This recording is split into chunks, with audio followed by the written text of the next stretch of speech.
What's up, everybody? Welcome to Podcast Now. I'm Alex, and in this video, I want to talk a little bit about Batman Arkham Knight. I know I'm a day late to the 10-year anniversary, but I just want to throw a quick little video together, just go through, my memories with this game. Look, here's the deal. I like to do very, very long retrospectives. I think I'm getting better at it, and I do it on my third channel, Podcast Now Back to the Past. I wanted to do something with Arkham Knight. I didn't. Actually, last year, I did a video for Arkham Asylum for the 15-year anniversary. If you guys want to check that one out, I think it's a pretty good video, but one day I want to go through, play it really. I like the dissecting, of these older games, but I would like to do, Origins, City, and Night, because I already did Asylum. So I want to do in this video, I wanted to do something, 10 years for a game that mixed emotions, I think, for a lot of people, right? Like, this game had a lot going for it. It still does have a lot going for it. And then obviously, made a lot of mistakes. It is not a perfect game by any means. And really, it's almost been like a haunting thing of Rocksteady. Like Suicide Squad did its own haunting, but it's been like a haunting thing with Rocksteady for a very long time. So I just kind of want to talk like basic, like just my memories and what I think about it. And then one day I want to go back and really, dissect the nitty gritty of that. So let me know, of course, your thoughts in the comments of,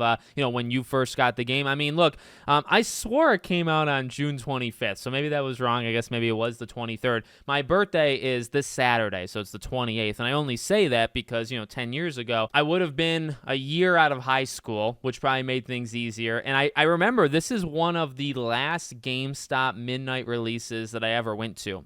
Granted, I did not go to many of them, but I went to a couple. Watch Dogs was kind of a weird, like, classic one in my head, which I believe came out the year before it. But this game, 2015, I get it that night. I download it, and back then, especially my internet back then, not very solid, so just the patches or whatever it had to do, I wasn't able to play it till like the next day. So I got it, put it in my PlayStation, downloaded it, next morning, wake up, and then I just, started the no-lifing journey of going through Arkham Knight. And, my big story that I always tell is I was a very big, believer, conspiracy theorist, that Joker did not die at the end of Arkham City, and I still, to this day, have such strong feelings about that maybe I'll do a video on that on Back to the Past one day. But I think I did like breakdown videos or maybe a theory. I was around like 10 years ago. The channel started 10 years in March. This was one of the first games. I did a review. I don't know if the review is still up on this channel, but I reviewed Arkham Knight, and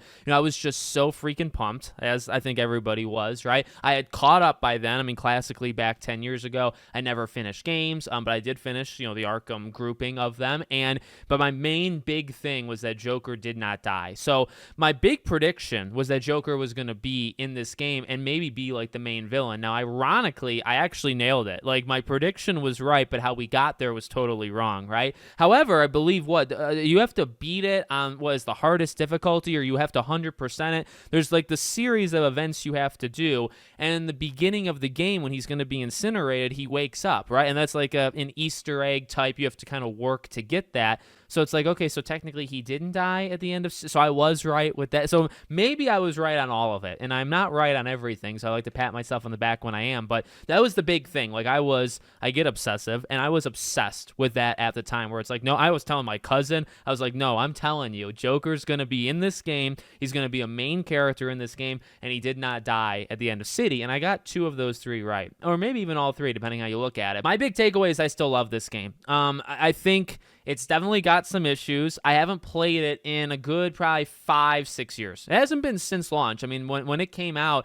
I played it, and I think every year or so I would actually go through and play like the trilogy. Even myself, I would leave Origins, on the bench sometimes. But no, I played Arkham Knight several times. I think I got the platinum for it. I would like to platinum all of these games again, like on a different account, which I probably will, but I really enjoyed it. I think the one main thing I can say, like agreeing with the group, is, the identity of the Arkham Knight. And that was something that if there was anything I agree with, it was that. I've always said, like, the tank, okay? Does it fit? The answer is probably not. But there's I use the word arcadey actually too often. I've been saying it in a bunch of different videos. But I actually kind of like the heavy, light, like kind of side jumping, kind of thing that thing can do.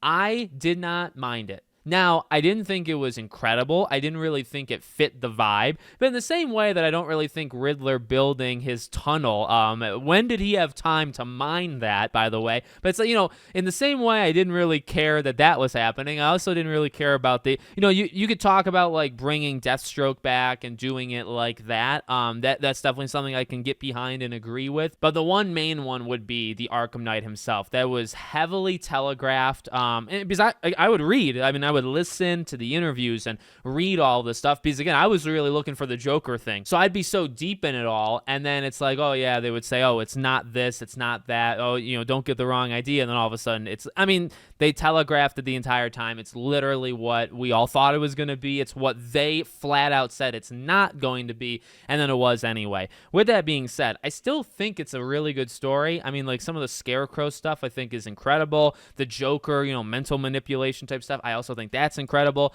Another thing, obviously, that stood the test of time that I think has made it, kind of Twitter-worthy and internet-worthy. A lot of people will go back and just kind of stand, like, with the rain hitting, right, with the lighting, and just say, oh, this game still looks... And that's true. I mean, not every game can do that. And I will be flat out honest. Like, that is something that... for all of the stuff that Rocksteady's done recently, and then some of their decision-making in Night that's haunted them, even since then, and it still doesn't go away, even with Suicide Squad's failure. Like that specifically, the way the game looks, I mean, it looks unreal. I mean, I remember seeing trailers and being blown away, playing the game and thinking, like, this is it. We've peaked. We've peaked as a generation. And then that was back in 2015. We still had another freaking 5.5 years until we got the next gen. And that's what's crazy about it. Right there is that I don't even think the PS4 and Xbox One peaked until maybe even a couple years after Arkham Knight, probably 2018, 2019. You could even argue like The Last of Us Part 2 really pushed it in 2020. And then we've had these last 5 years, and we've gotten some games that have really elevated. I would say actually Death Stranding 2 is a big one even, currently right now. But I mean, like, this game still holds up in the visual department, the acting, having Kevin Conroy, and in all of them. I mean, there's a lot of really good voice actors there. I think Mark Hamill, always crushes it as Joker. So I'll always love it. Like, I think, I don't have to love all of it. But I mean, I went for the 100%. I enjoyed doing everything. I liked driving. I liked the tank. Again, I wouldn't say love. I said like, just in case people think they hear something that I didn't actually say. But, some things just didn't fit. And I would not say... I always talk about this trilogy / the Arkham franchise, because you throw in Origins, right? I've always said, like, my favorite is Asylum. It always will be. Asylum is such a pivotal game in my life, and as a gamer and as just a fan. And I mean, I made a whole, retrospective video. You can check it. It's like half an hour long on that game. City, I think, is just the best. I think just overall. I mean, like, but Night does a lot of things I'd say actually better than City, in terms of like nailing that open world and the visuals and that kind of feel. And then also, like, I don't know if we've gotten the free flow system to be as good. Spider-Man iterated and did some different stuff, and it feels different, you know what I mean? And like Shadow of Mordor, Shadow of War, it does it too, and it also is, a little bit different. But like, just that, when you think of like the classic Arkham, if you play Asylum, it's, it's slower, it's a little bit heavier, and then City speeds it up. And Knight is just, I mean, he's freaking flying from like 30 feet to the right, to the left, and just taking these guys out.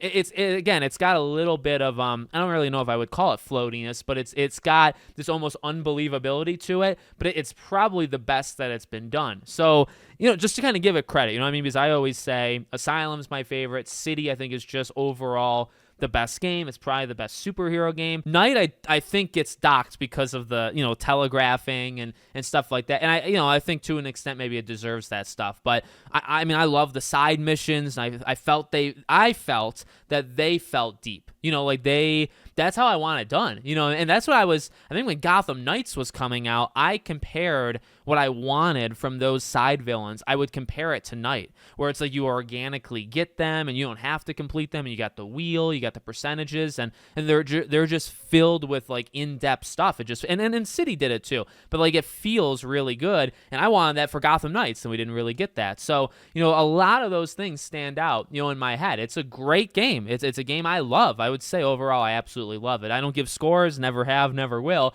but I love the game, and I honestly, In terms of the Jason Todd stuff, I don't dock it probably as much as other people, but I do see it as a weakness. And then, that's a big one I think people will dock. And then obviously the tank.